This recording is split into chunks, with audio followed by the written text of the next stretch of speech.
I'm Dr. Myrna Lashley. I'm a psychologist out of the Jewish General Hospital in Montreal, Quebec.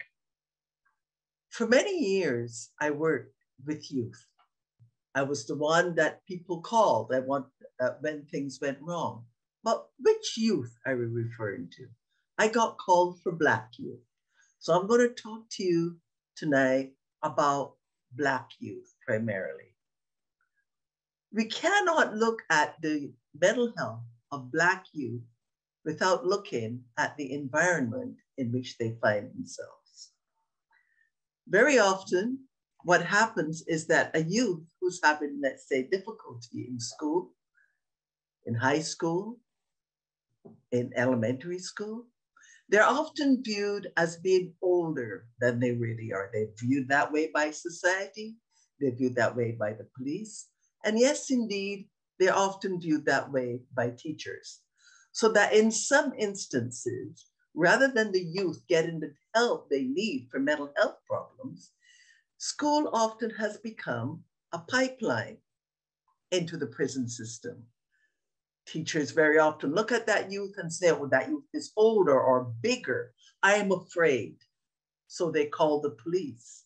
Rather than calling in the psychologist or calling in a community center, they call the police. It becomes a pipeline.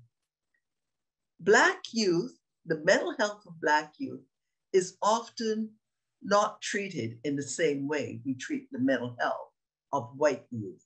That's not a matter of hating on white people or anything like that. It's got to do with the white ideology. And the white ideology has seeped into how we do medicine, how we do mental health care. It is all part and parcel because these are the people by whom we were taught, and we pass on what we've been taught.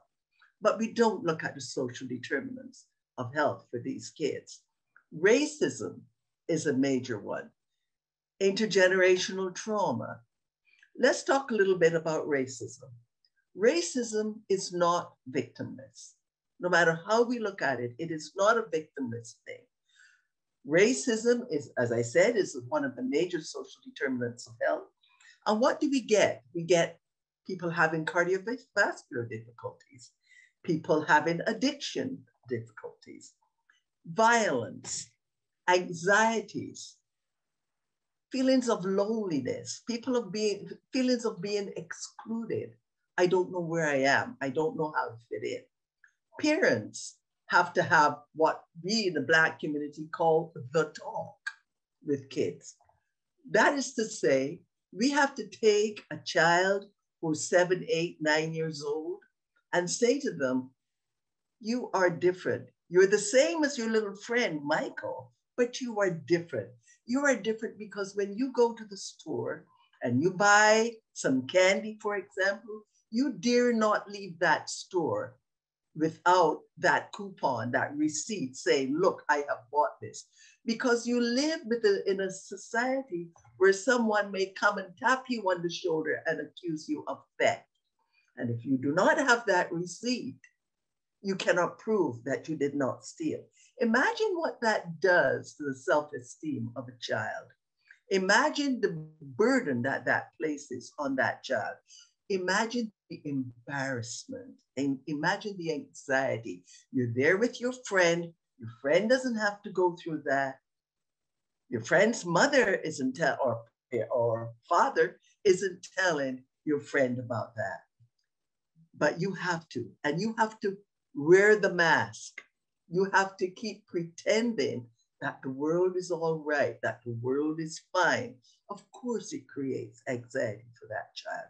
And if you, even the therapist, the school psychologist, if they're not aware or don't care or don't see it as important, the contributions which the environment brings to the mental health of that child is like a ship at sea without a rudder. The child is alone. The child doesn't know where to turn. The parent will do the best he or she can do to help, but the parent is also going through intergenerational trauma because we know research has shown that if trauma isn't settled in one generation, it gets carried over into the other. It becomes cumulative. And so I'm going to stop there now. And I'm going to say to you that we cannot look at the mental health of Black kids without looking at the environment, the social environment in which they find themselves. Thank you very much.